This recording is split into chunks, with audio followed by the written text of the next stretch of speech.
दोस्तों, माता वैष्णो देवी जगत जननी जगत तारिणी देवी है। उनके दर्शन मात्र से ही जीवन के सारे कष्ट दूर हो जाते हैं। कहा जाता है कि अपने दरबार में झोली फैलाकर आने वालों को माता कभी भी खाली हाथ नहीं जाने देती। माता के दरबार में जो मांगो वह मिलता है।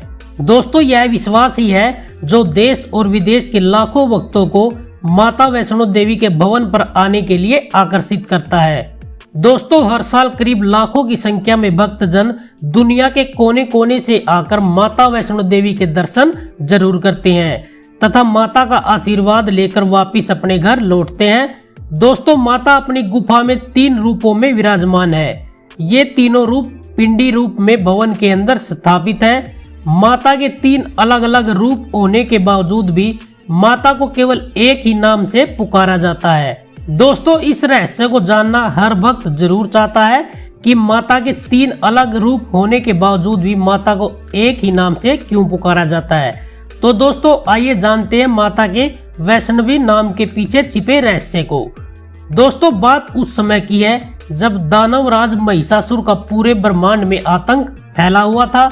लगभग सभी देवता महिषासुर से पराजित होकर भगवान शिव जी और ब्रह्मा जी की शरण में जाकर अपने प्राणों की रक्षा के लिए गुहार लगा रहे थे। भगवान शिव जी ने सभी देवताओं को विष्णु भगवान के शरण में जाने के लिए कहा। जब सभी देवता बैकुंठ धाम पर पहुंचे और भगवान विष्णु से इस संकट के समाधान के लिए प्रार्थना की, तो विष्णु भगवान को पता चला कि महिषासुर ने कठोर तपस्या करके भगवान शिव जी से अमर होने का आशीर्वाद मांगा था। लेकिन सृष्टि के नियम के अनुसार कोई भी जीव अमर नहीं हो सकता। इसलिए भगवान शिव जी ने महिषासुर को वरदान दिया था कि कोई भी मानव, देवता तथा जानवर या फिर किसी भी प्रजाति का नर उसे कभी भी मार नहीं सकता है। उसके वरदान को केवल एक स्त्री ही भस्म कर सकती थी। इसलिए भगवान विष्णु के आग्रह करने पर माता सरस्वती, माता लक्ष्मी तथा माता महाकाली तीनों की शक्तियों को एक साथ मिलाकर माता वैष्णवी का जन्म हुआ। तब माता वैष्णवी ने महिषासुर का वध करके इस संसार को उसके आतंक से मुक्ति दिलवाई थी तथा इसी पर्वत पर अपना निवास स्थान भी बना लिया था। दोस्तों, माता वैष्णो देवी का यह दरबार समुद्र तल से करीब 4800 फीट की ऊंचाई पर स्थित है। माता वैष्णो देवी के इस मंदिर में एक पुरानी गुफा भी बनी हुई है जो आकार में काफी तंग है। दोस्तों, इस गुफा में आपको लेटकर या झुककर ही आगे बढ़ना पड़ता है। इस गुफा की खासियत यह भी है कि इस गुफा के अंदर शुद्ध जल प्रवाहित होता रहता है, जिसे चरण गंगा के नाम से भी जाना जाता है।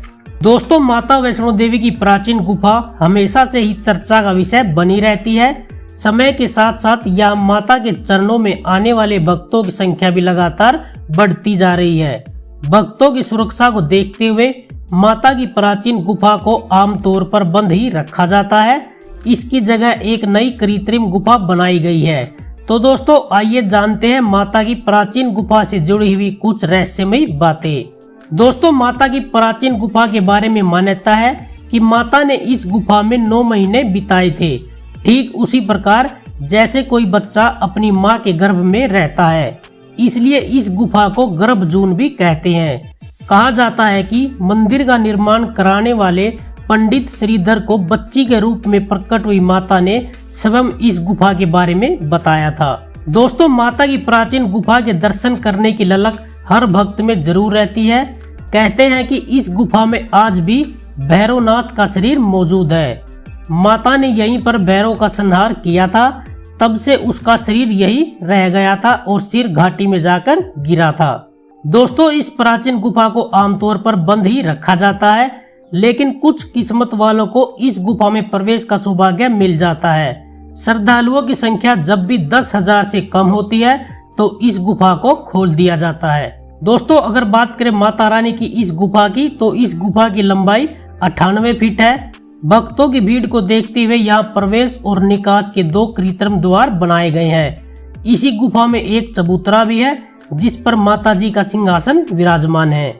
दोस्तों, अगर बात करें माता रानी के मंदिर के निर्माण कार्य की, तो माना जाता है कि मंदिर का निर्माण कार्य करीब 700 साल पहले पंडित श्रीधर द्वारा करवाया गया था। श्रीधर की भक्ति से प्रसन्न होकर मां ने उसकी लाज रखी और दुनिया को अपने अस्तित्व का प्रमाण दिया। एक छोटी बच्ची के रूप में माताजी ने श्रीधर को दर्शन भी दिए थे। दोस्तों, माता रानी के इस दरबार में सुबह शाम दुर्गा देवी की आरती जरूर होती है। आरती से पहले माताजी को पानी, दूध, घी और शहद से नहलाया जाता है। उसके बाद साड़ी और गहनों से माता का श्रृंगार किया जाता है। इन सब के बीच मंत्रों और श्लोकों का लगातार उच्चारण होता रहता है। पहले मंदिर के पुजारी गुफा के अंदर पूजा करते हैं और उसके बाद गुफा के बाहर बैठे भक्तों को आरती दी जाती है। दोस्तों, यदि आप भी माता रानी के दरबार जाना चाहते हैं तो माता रानी का दरबार कटरा से 14 किलोमीटर की खड़ी चढ़ाई पर बना हुआ है। भवन से 3 किलोमीटर दूर भैरवनाथ का मंदिर है। भवन से भैरवनाथ मंदिर की चढ़ाई हेतु किराए पर पिट्ठू, पालकी व घोड़े की सुविधा भी उपलब्ध है। कम समय में मां के दर्शन करने के इच्छुक यात्री हेलीकॉप्टर सुविधा का लाभ भी उठा सकते हैं। श्रद्धालु कटरा से सांजीछत, जो कि भैरवनाथ मंदिर से कुछ ही किलोमीटर की दूरी पर स्थित है, उस तक हेलीकॉप्टर से पहुंच सकते हैं। तो दोस्तों, क्या आप कभी माता वैष्णवी देवी के भवन में गए हैं? तो हमें कमेंट करके जरूर बताएं। और यदि आपको वीडियो पसंद आई हो तो वीडियो को लाइक करें, अपने दोस्तों को जरूर शेयर करें। और यदि आप हमारे चैनल पर पहली बार आए हैं तो हमारे चैनल को सब्सक्राइब जरूर कर लें।